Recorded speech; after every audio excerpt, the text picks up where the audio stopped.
السلام عليكم ورحمة الله، نتمنىكم يا ربي تكونوا على خير وبخير وانتم كتشوفوا هذا الفيديو.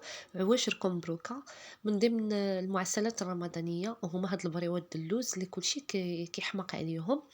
اليوم قررت نشارك معكم بريوات ديال اللوز. واللوز غادي يكون ان شاء الله يا ربي محمص. غادي تبعوا معايا المقادير وطريقة التحضير، وبسم الله على بركة الله. هنا عندي نص كيلو ديال اللوز اللي فسخته في الماء وخليته يبس ليلة كاملة، يعني بات وقيل عندي حتى نشف مزيان من الماء. دخلته الفران حمصته. وغادي كتشوفوا بعد ما طحنته بهذا الشكل هذا حتى كيتعجن.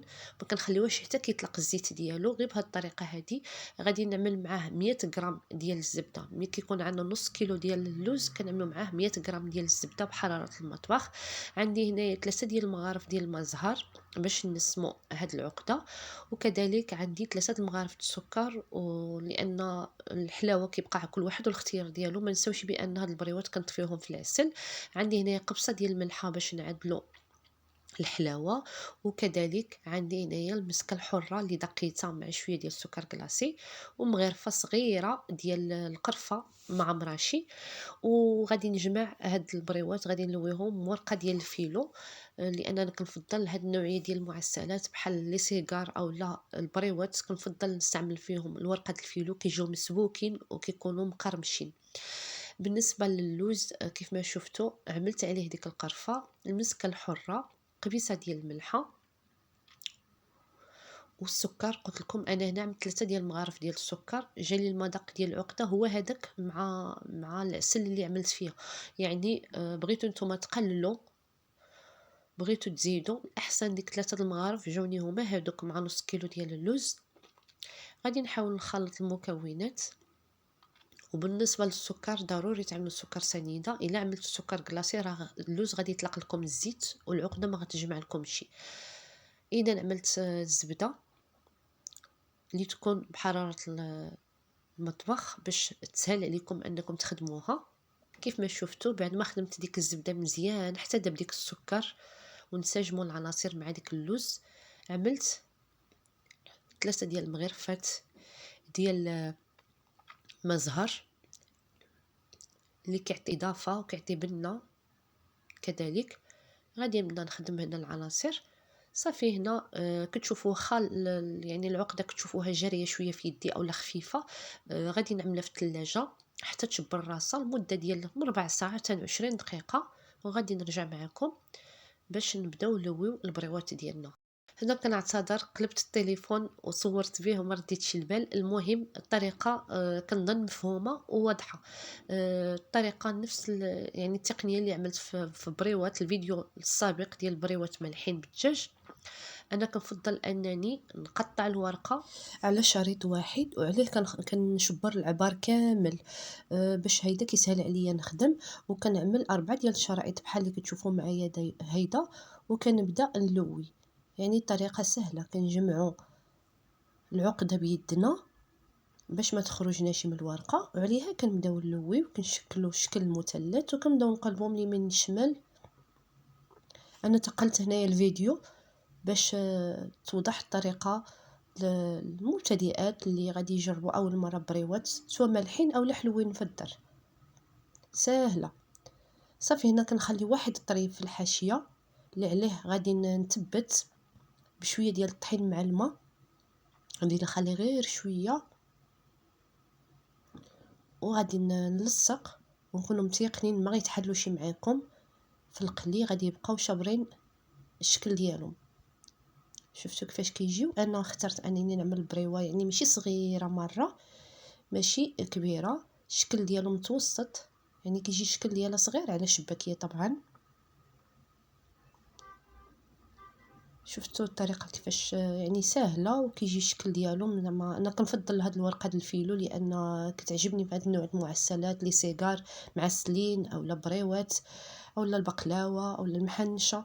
العجينه ديال الورقه ديال الفيلو كتجي فيهم غزاله. شنو اللي خايب فيها هو ان يعني دغيا كتيبس، لهذا خصكم تخدموا بالقياس وتغطيو اخر. صافي في واحد المقله بالزيت عملتها تسخن على عافيه مهيله. كتشوفوا معايا هنا العسل.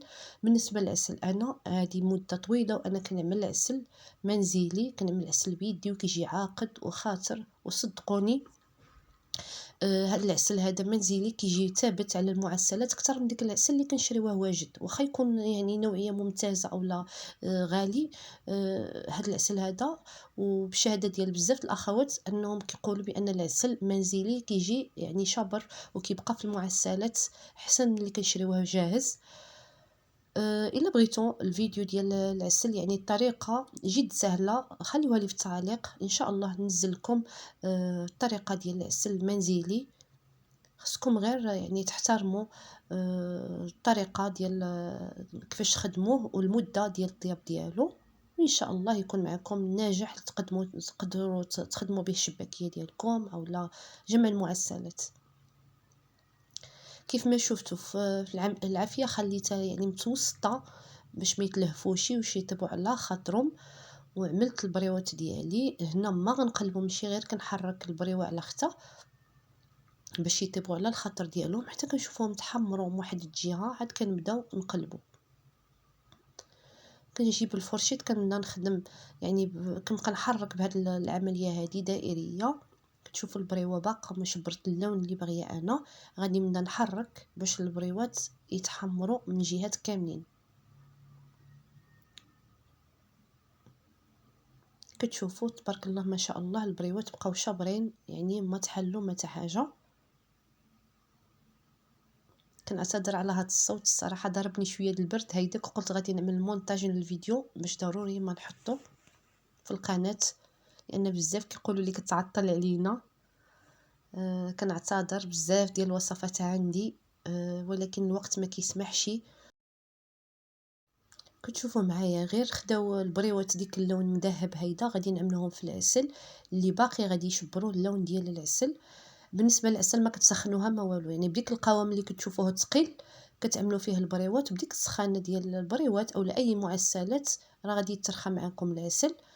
انا خدمت نص الكميه هي هذه اللي كنقلي دابا، غادي نعملها في العسل حتى تشرب العسل على خاطره، وغادي نمشي نخدم الباقي اللي باقي ما لويتشي هنا باش هادو كيشبعوا العسل كيتشربوه على الخاطر.